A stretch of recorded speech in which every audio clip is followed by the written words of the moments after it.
This is the Ryder and Lisa replay.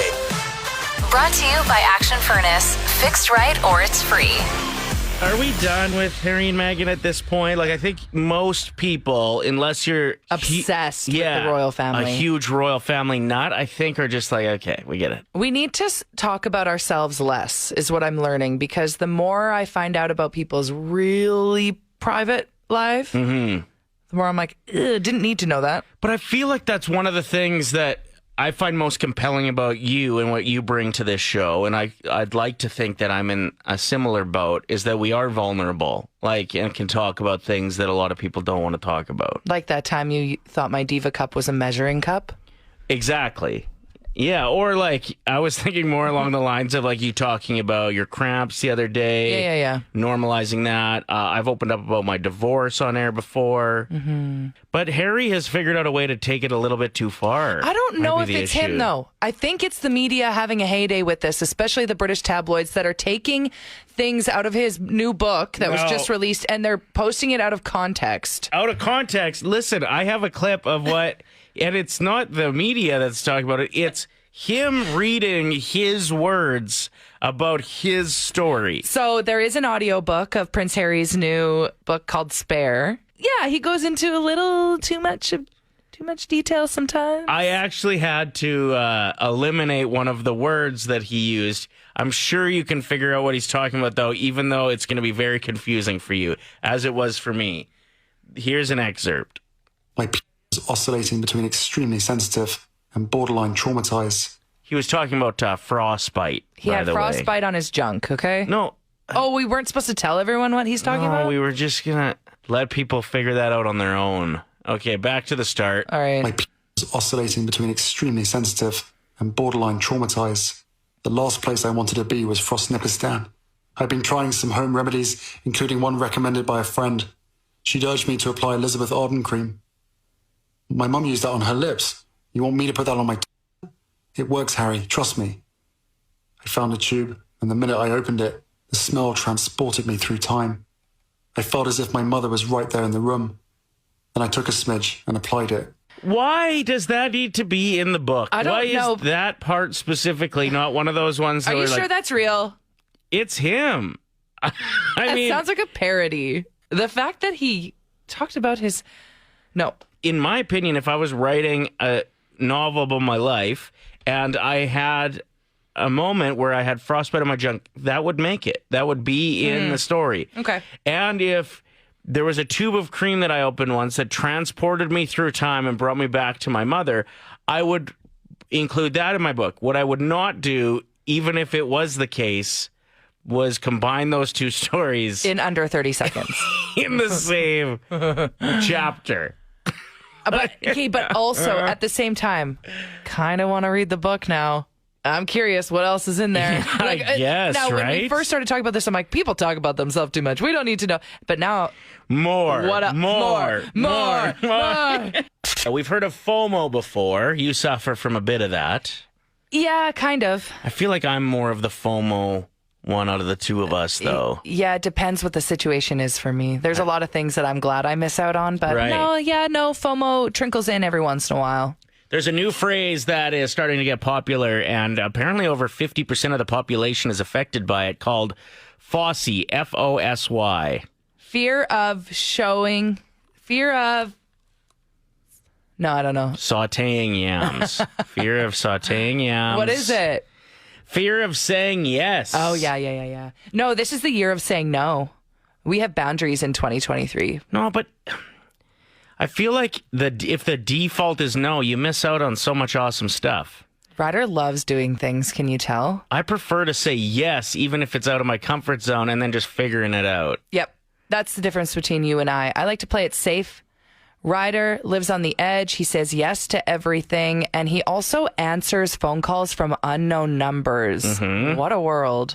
FOMO. Don't want to miss out on a hilarious call. My phone will be ringing and I don't recognize it. He's like, answer that. I'm like, no, it's probably a scammer. Answer it. Aren't you curious?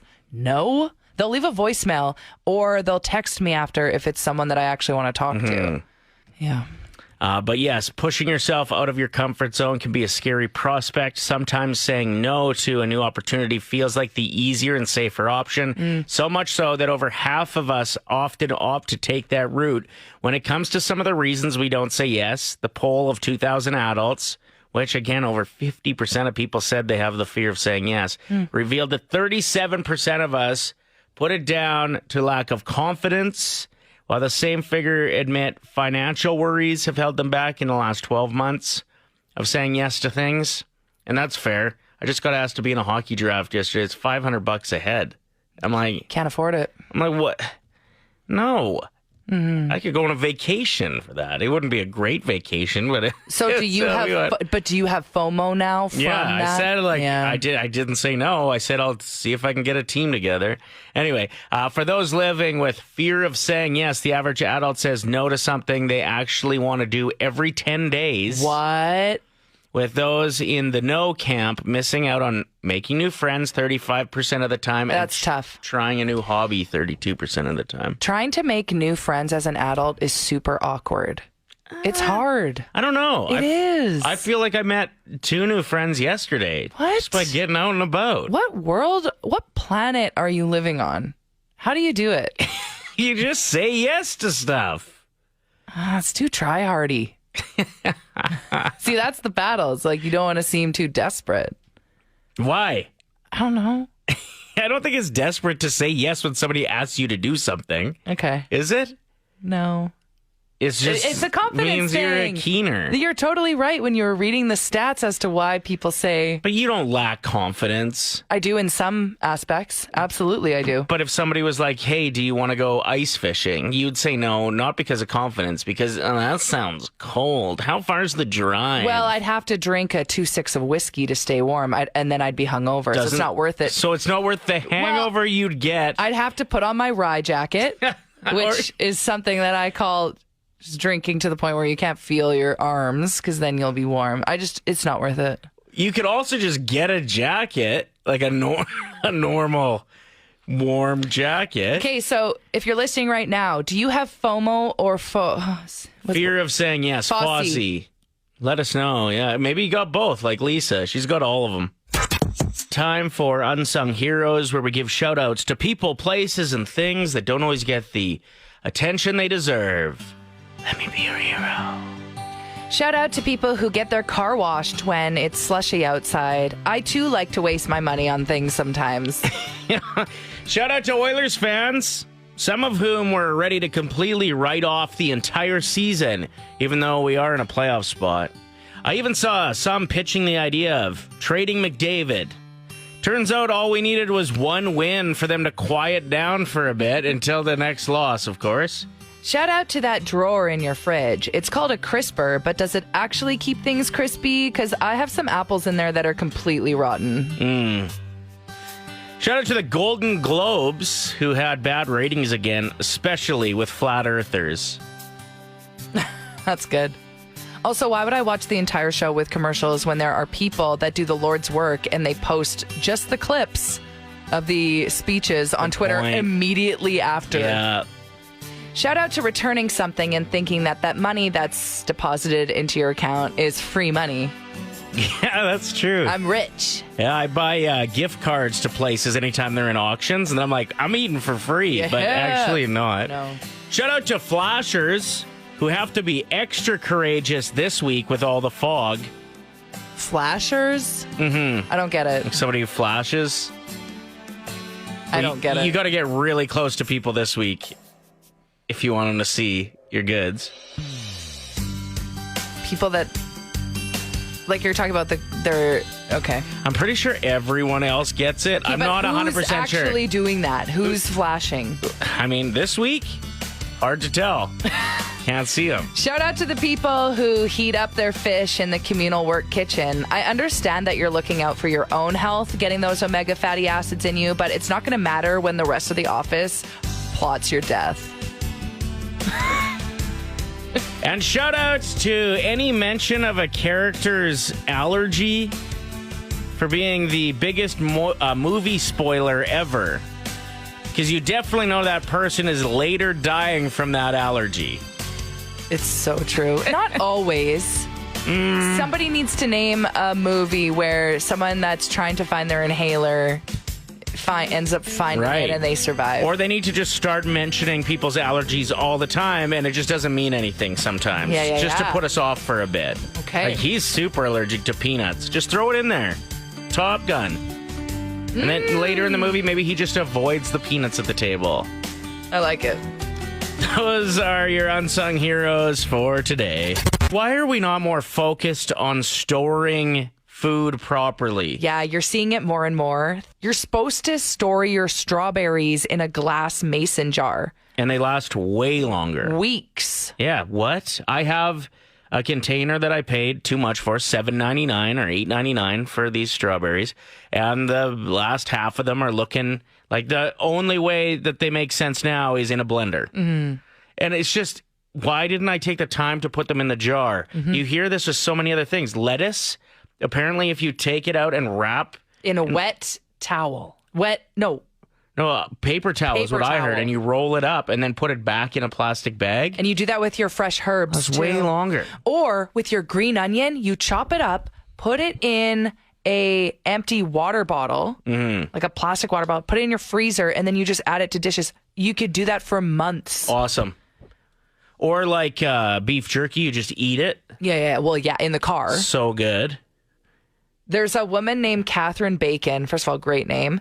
And she went to prepare her dinner recently. She's gone viral because while she was prepping her salad, she found a 10-centimeter long lizard just laying there in her spinach that was in her fridge for 9 days. First of all, why are you eating spinach after 9 days? Maybe she was storing it properly. Exactly. For us, 3 days in the normal bag? Yeah. 4 days maybe, and it starts to look wet on the bottom? Once it's wet, sorry. Nasty. At least she got the free protein with it. She didn't eat the lizard. Well, why not? You know how expensive groceries are right now? I would keep the lizard as a pet, maybe. Yeah. He's got his new nickname. What is it? Spinach. No, Popeye. That's hilarious. Yours is way better. Ryder and Lisa. Hot hashtags. Harry Styles has taken legal action against people that are selling fake merchandise online. His brand. You have 2 Harry Styles shirts. Yeah. Well, actually, I have 3. Okay, but 2 of them are the exact same. Your mom got you one and you already owned it? Yes, but I didn't want her to know that, Ryder. Oh, so whoops. shush. It was so kind of her to think of me. Do you think one or both are fakes? Probably both. Yeah, you could hold them up next to each other like some of those Oilers jerseys you see, and you're like, that doesn't look right. Also, a hot hashtag right now. Passengers started singing when a woman was removed from a flight in Australia, and this story is going viral. What song were they singing? I'll show you in a second here. She was allegedly behaving in disorderly and disruptive manner, refused to follow directions from staff. They asked her to leave. She wouldn't. The police had to come on. It was quite an ordeal, and this was the moment she was being walked off by police.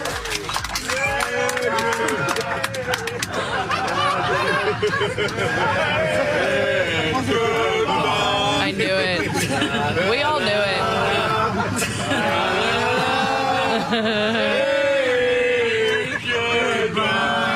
Ouch. That's, I think, a bucket list item for me. I need to watch somebody really screw up on a plane and have to be removed before takeoff or after, maybe not during the flight. That is an awful walk of shame. Oh, just the worst. You're like trying to get your bag from above you. Yeah. And just like putting in the headphones and all of a sudden seeing a little commotion. Well, I don't know. I just feel like I'd really like to watch something like that. One of my buddies, when we were going to Mexico, he was going to like a different resort to a friend's wedding, and I didn't realize they had been partying all night. Okay. And it was like 8 a.m. We had just woken up, so I was like, let's get a Chili's Caesar. So I bought him a double Caesar and a shot. It apparently took him over the top. He refused to get out of the seat he was given. He was in the wrong seat. He ended up pushing somebody and going to jail instead of going on his trip. And I kind of blame myself. I think he would have had He would have been fine if he didn't have that. that double Caesar and that shot of tequila. Chilies can be dangerous. Those are your hot hashtags for January 12th. The Ryder and Lisa replay. Brought to you by Action Furnace. Fixed right or it's free. Play 107.